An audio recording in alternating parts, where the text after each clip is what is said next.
Welcome to Harlow on Healthcare. I'm David Harlow, and I invite you to join me by my virtual hearth as I sit down with healthcare leaders to discuss building the future of healthcare. Today, my guest is John Moore, Managing Partner at Chilmark Research. John is a seasoned healthcare IT analyst, has been at Chilmark for over a decade, and has a long history working in the lab and in other healthcare-related work. Chilmark is a research and advisory firm focused on helping healthcare folks, the healthcare community, adopt and deploy IT tools to improve care delivery and improve the patient experience. Welcome, John. It's a pleasure to have you. Thank you for having me here today, David. It's great to be doing a podcast with you. Okay. So I gave a very high-level intro to Chilmark and to yourself, and I'm wondering if there's any other color you'd like to before we dive in. Sure. So quickly, I'll just overview of how I ended up in health IT and then the work that we do at Chilmark.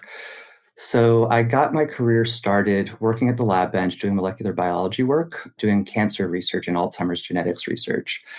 When I decided I didn't want to pursue a PhD, I was in the Boston innovation community, so I was able to tap into that and learn a lot from my peers as I made that transition out of doing the lab work into something more business of healthcare focused. From there, I decided to do a startup in the health IT space. I had been trying to avoid getting into health IT because my father had started Chilmark a few years before I decided to get out of hard science. But our paths aligned, and while I was doing my startup, it was a mobile health startup. So to pay the bills while we were bootstrapped, I joined Chilmark Research to help provide market intelligence around what was going on in the mobile health space at the time.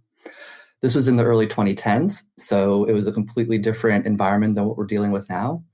But some of the same problems are there. And Chilmark has always built a brand around really understanding at a deep level what are the implications of all this data in healthcare now being digitized, whether that be the interoperability problem or what are the best analytics, what are the best ways to ingest and transform that data for use for other purposes. But the ability to collect and utilize the information that we're now collecting for actual wisdom and knowledge to improve the care experience for both patients and providers has always been our focus here. And we do that through syndicated research that we publish ourselves and sell, or we do it through our consulting engagements that people come to us for when they have very specific needs. Now, John, your father was always a hard-hitting analyst, asked the hard questions, and I know that Chilmark continues to do that today. Yeah, that's definitely part of the brand. And it's something that I'm hoping to maintain as I continue to take over the business and leave my own imprint on what Chilmark is and does for the industry. Great. So you gave a little taste of what the health IT environment was looking like when you first got involved. And I guess the real question for us today is to think about where are we today? How has the needle moved? Has the needle moved? What are the key questions we need to think about today? We're at the tail end. I think it's a perpetual conference season these days, but we recently closed at least one part of that season with a couple of big shows. And I'm wondering if there is anything that has come up either at those shows or in your experience otherwise that seems to be a focus or a promising innovation that we can be thinking about today. It's AI 24/7. I don't know if that's useful or not. It used to be blockchain 24/7 and unclear where that led us. And hopefully AI will lead us in a more positive direction. But I'm interested in your perspective. What's interesting to you and where are we headed? Yeah, so great question, David. Thank you for asking that one. Sets me up pretty well for some good deep exploration of the topic. So when I first joined the industry, there was a lot of excitement about the possibilities of what could happen as technology that we see in the consumer industries and other enterprise industries come to healthcare, which was, as anybody in the industry knows, very late to the game when it comes to digital innovation and digital transformation that we have seen in other sectors. So there was a lot of hype. There was a lot of money flowing in. Meaningful use had just recently gone into effect. They hadn't necessarily started doing the MU program, but it was building up to that when I first joined the industry, or this part of the healthcare industry. And so going from those early days of just what are we going to be able to do with all this data now that's coming into the market? What are we going to be able to do to improve patient care? And how is this going to really drive value-based care were the narratives back then? The HIEs were really big. Then population health management, those were like big buzzwords for a couple of years there. As every year, there's a new buzzword. And I think that between this year and last year, it's the first time I've seen it be consistent between 2 years and everybody still be talking about the same thing they did last year, which is, as you pointed out, AI. The difference between this year and last year, though, from the events I've seen and from the conversations I've been tuning into on LinkedIn or on social media, is that the AI conversation has gone just from what I was just explaining in the early days of health IT. It's gone from all this promise and hype to people coming back a little bit more to ground level and trying to be a bit more pragmatic around what the possibilities are here. I think a lot of people just got super amped when they saw ChatGPT come out and the really easy nature and user experience of using these various generative AI tools. And as we see that also become applicable to other business and just, other enterprise industries, people are wondering what can it do in healthcare. And I actually saw Spencer Dorn, who is over at UNC. He posted this morning, talking about how technology solutionism is still a problem. And I think that's a really good thing to call out. But I also think it's something that people are becoming more aware of, especially this year and last year, as the tech economies got slammed by economic forces in many different ways. I think that a lot of people are acknowledging the fact that technology has a place, it has a function, but thinking that every problem that you have can be solved by technology is disingenuous. I saw. So, John, is that what you mean by solutionism? Is that what he means by solutionism? Yes, technology solutionism means that any technology can solve any of the problems that you have, or any problem you have can be solved by a technology. Okay. And the CIO at Common Spirit at Epic UGM last fall, he made the point that, and a lot of people that have been around tech for a while understand this, but it sometimes gets forgotten. It's 80 to 85% the people, 10% the processes, and then 5 to 10% the technology. So you really got to make sure that any technology you're developing fits into the workflows, the processes, the staff, what you already have in place. And I agree with that to a certain extent.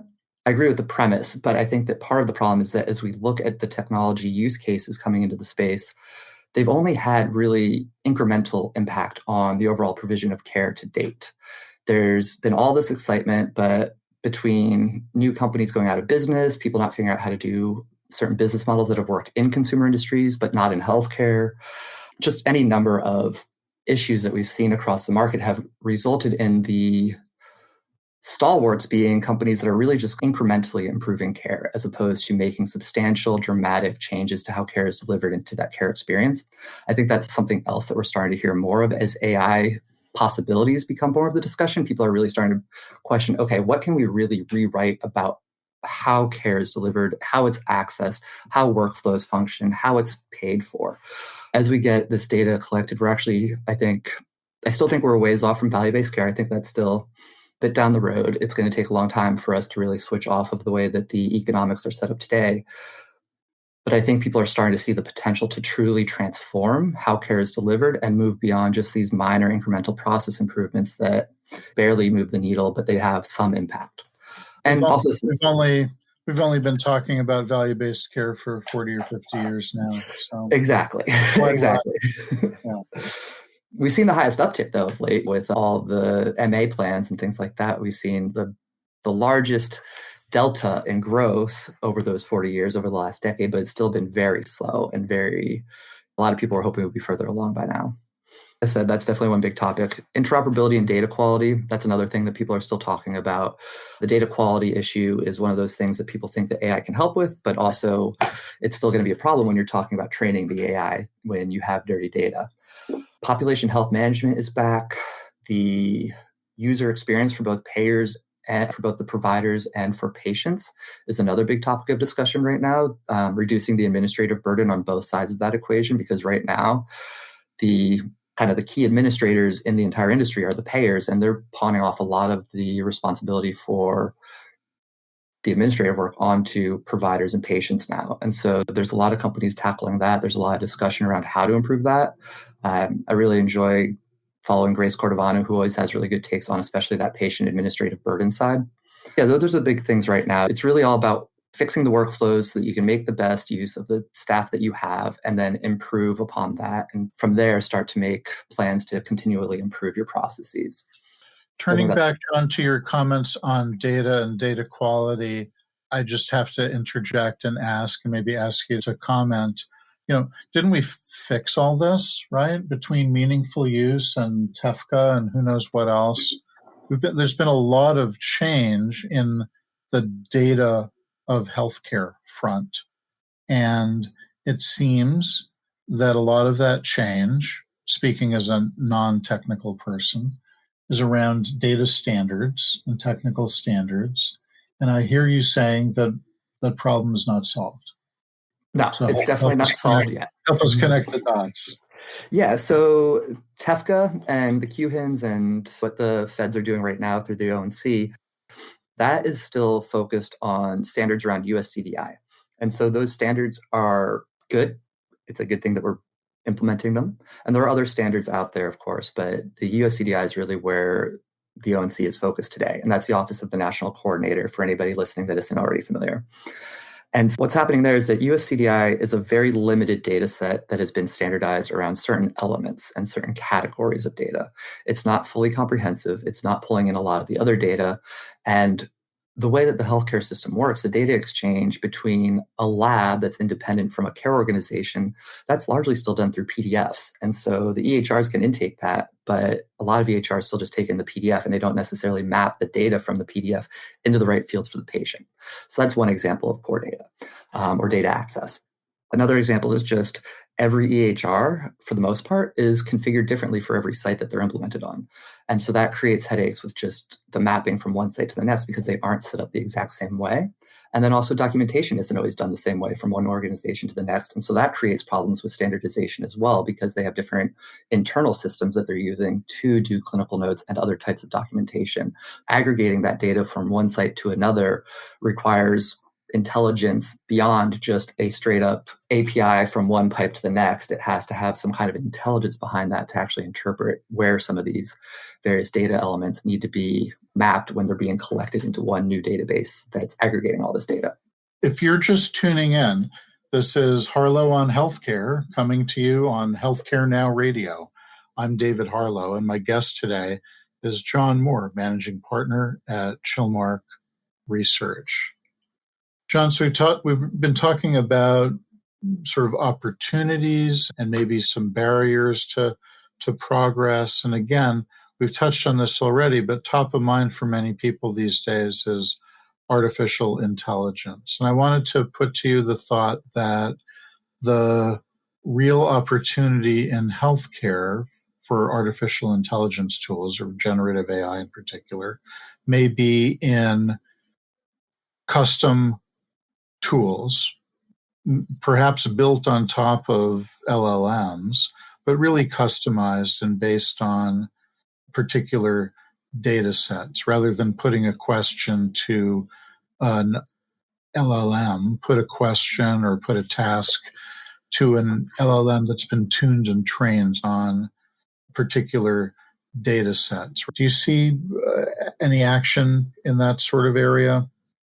Oh, yeah, plenty. To a specialty or some other way in which we can carve up the system? My God, I don't even know what isn't being attempted right now with AI in healthcare. It seems like everybody is trying to figure out how they can apply either a deterministic kind of AI, which is more like what LeanTOS does, or what some of the other systems out there do, where it is you give the same prompt, you get the same prompt out the other end, or you get the same result. Whereas some of the predictive generative AI, you can give it one prompt and it can give you a totally different response. So there's definitely differentiation there in terms of just the type of AI. I think that personally, I'm very skeptical of the predictive models because there's not really intelligence there the way that we would hope there would be. And if you can't audit and rely on the same responses to the same prompts, that's a problem in healthcare. So I think that one thing we're seeing is an uptick in what's called retrieval augmented generation, which is when you take one of these big LLMs and then you train it on your specific data set. So it only pulls from that. And that tends to be a lot more deterministic because it's only looking at that data set, but it applies the logic from the large language model to that data that you're putting in there. And so you're seeing Oracle, they're rolling out a partnership with Cohere to basically allow people to set up their own enterprise AI within their organization. And that's one of the things that they are pushing with their new OCI framework or their new OCI infrastructure is the ability to quickly spin up a localized AI that's built off of the Cohere foundational models.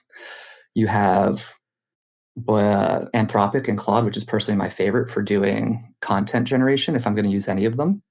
I really applaud because Anthropic has started from day one with doing a focus on ethical and responsible development. And I don't exactly remember everything that they do, but they have good credibility around that area from a lot of the people that do really understand the stuff. In the near term, we're going to see a lot more experimentation with patient messaging and clinical documentation because those are really good applications of the generative AI technology. It just, to your point, does require some fine tuning. It requires some localized training so that it understands what the local resources are that patients might have access to if it's a messaging between the patient and the physician. On the clinical note side, like I was saying earlier, it needs to be fine-tuned to document the way that organization is actually documenting clinical visits. But we're going to see a lot of kind of administrative and operational functions get picked up by AI. There's Notable, which does a great job of really focusing on the operational side. So there's just a lot of stuff happening more on the back office right now than on the forward-facing clinical side. There are a number of companies that are working on clinical, but those are typically more in the experimental and pilot phase still, just because nobody's quite ready to give up autonomy around the care decision making at this point, though radiology has come the furthest in that regard. Turning back to something that you mentioned earlier, John, there is a wide swath of healthcare operations that maybe can't be fixed by imposing a digital solution. It's people. It's what we used to call wetware. Yep. And there's that line of demarcation. And how can we use some of the digital tools that are coming in to help maybe turn the supertanker, so to speak, and help the human element of healthcare learn, evolve, change, adapt? What do you see happening on that front? Where is that line of demarcation? There's operations, right? Generally, you're looking at some tools, I imagine, that are focused on operations. But as you were saying earlier, a lot of the operations issues are really around people. Yeah, and there are a number of companies that are trying to displace people in areas where basically anything that's a repeat function or a redundant and very duplicative type of a task or a activity that somebody needs to take when we are talking about delivering care, anything like that can be in theory automated. Right. And we make people happier by doing that, right? Let people, quote unquote, practice at the top of their license. So that's a good thing. People shouldn't feel threatened by that, right? Exactly. And so that's one of the things where we see AI having a really good utility, or just technology in general, not even just AI, but just technology. It helps people get the information that they need in order to operate at the top of their license. And it helps at the enterprise and organizational level apply the human capital in the right areas where they're needed. So technology does help us a lot with understanding patterns, with predicting, say, the patient census so that you can staff areas of your organization appropriately. But at the end of the day, you are still going to need hands on deck to specifically deliver care and engage with the patients directly. But yeah, anything that is repeatable and redundant technology can be applied to that task or that function that a human is currently serving. And as you said, you want people to be operating to the top of their license. You don't want nurses constantly doing rounds on patients that don't need any checkup, right? You don't want them always checking in on multiple floors or in and down the halls, when instead you could outsource that by putting some cameras in your patient rooms and have a dashboard or a command center where there are some nurses or some other trained staff that monitor those instead of having somebody manually go through every individual at every room and check on every patient manually. So that's another area where you can blend technology with the workforce piece. Yeah. So that's an example of some inpatient, a very specific inpatient use. I'm wondering if you're looking at more broadly different kinds of opportunities for improvements or innovations based on type of service or care setting. Where's the opportunity? We spend big bucks on inpatient care, on procedures, but I imagine there are opportunities there, but there may also be opportunities in particular other settings, in particular other specific specialties. Is there movement? Do you see movement? Are you looking into movement in particular specialties, care settings, different kinds of service lines? Yeah, so a couple of things that I'm excited about, and I think that other people see an opportunity here, is the shift for hospital at home. Bioformis calls it the timely discharge. But basically, you don't need to keep an individual in an inpatient bed for an extra couple of days when they've stabilized and they are clearly okay. Instead of doing that observation in the hospital, you can send them home and have some monitoring devices in the home that can then free up that bed. Because one of the real big issues today is capacity issues with both just the number of beds in certain geographies, as well as the diminished workforce. There's just a patient flow problem that a lot of people are tackling. And so anywhere where technology can really help with that patient flow, whether that be initial triage and routing a patient instead of sending them to the ER or urgent care, you're able to get them an appointment with the right lower expense clinician. Triage is a big thing when it comes to the capacity and the workforce issue, because that can take a lot of the burden off of frontline staff and the admission staff so that people aren't always waiting in the ER for multiple hours at a time. Remote patient monitoring ties into the hospital at home, but it has a lot of broader applications that can be really interesting down the road as we look at chronic disease management. Although the Peterson Health Institute paper that came out recently raised a big question about whether or not some of these chronic condition management applications and services are actually having a impact on the care of the individuals that are using them. And whether it's in fact cost effective. Yes, for the impact that they have. Exactly. As we're wrapping up, I want to leave you with one last question, which is, if you were to wake up tomorrow and find yourself 5 years in the future, what is one thing in healthcare that you would hope or maybe expect to find has changed drastically? So I have come to learn that even though 5 years might sound like a long timeline for this industry, it's actually a pretty tight time frame. So I don't expect a huge amount of change, but in 5 years, I do expect us to get to the point where the ability to apply AI to real world data to generate new evidence around how to better provide care and better align patients with the right care pathways, I think that's going to be truly transformative in the next 5 to 10 years as we really start to hammer away at these large language models and other AI tools like natural language processing and OCR and some of the other technologies that have been out for a number of years, as we're actually able to get to the big data insights and get to the patterns in care delivery that can only be accessed now that we have these massive data sets that have been collected over the last 10, 15 years. I'm really excited to see what comes of that in terms of innovations in just care delivery, period. And the ability to get drugs approved much faster for additional indications when it shows that something has an impact. I just sent out the newsletter yesterday for Chilmark, and in it, I commented on this story that I saw in The Atlantic about cystic fibrosis treatment. There are now mothers they found out through genetic testing that their child will be born with cystic fibrosis. But because these medications are only currently approved for patients 2 years and older, they have to go onto the black market basically and find these drugs that are very expensive secondhand.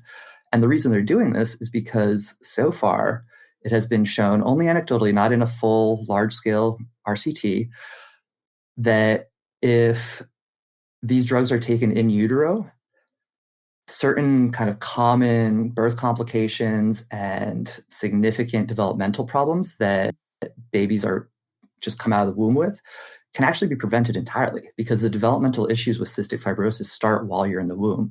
And so the ability to be able to generate real world evidence that this is something that the FDA should expedite and approve more quickly would have a massive impact on insurers actually adjusting their best practice so that, as soon as a baby is identified as cystic fibrosis positive, they can get that medication instead of having to find it on their own and would take months to do that. So I think seeing a topic like that yesterday, tying in with this conversation, I think that's what I'm most excited about, is the ability to really expedite access to life-saving and life-changing medications and care pathways. Fascinating. Opportunity for citizen science and advancing the ball in clinical care. Yep. Well, thank you, John. Pleasure to speak with you. Hey, it was my pleasure too, David. Thank you so much for having me on the show. You have been listening to Harlow on Healthcare. Join us at healthcarenowradio.com. Let's continue the conversation on building the future of healthcare together at #HarlowOnHC. I'm David Harlow, keeping the fire going and holding a seat open for you. Until next time.